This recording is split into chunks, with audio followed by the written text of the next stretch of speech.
Aujourd'hui, ce que j'ai présenté, c'était vraiment des données de l'année 2016, une année critique par rapport surtout à la température de l'eau en fait.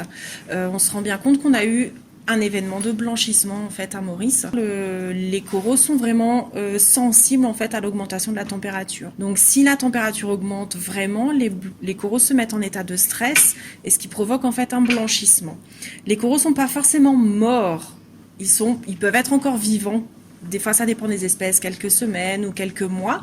Si les températures ne descendent pas, en fait, le corail se met, en fait, commence à mourir. C'est toujours alarmant quand on parle de la protection de l'environnement, etc. On se rend compte qu'en fait, les épisodes de blanchissement sont de plus en plus réguliers.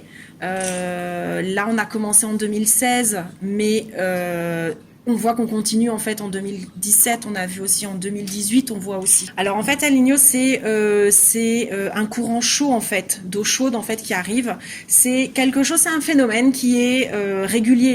Recommandation principale, donc c'est vraiment de continuer à suivre ce blanchissement, ce phénomène, et essayer de trouver des mesures en fait, on va dire compensatoires, mais essayer de trouver des solutions en fait pour justement essayer de limiter la perte de ces coraux-là en fait. Ce qui est également super important, c'est vraiment de sensibiliser la communauté, les Mauriciens, à l'importance de ces écosystèmes-là.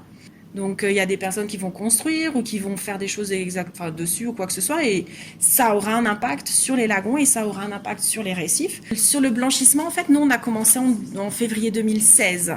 On continue jusqu'à maintenant en fait tous les mois à faire ce suivi-là. Le projet a été fait dans le contexte qu'on appelle le Small Scale Research Grant Scheme.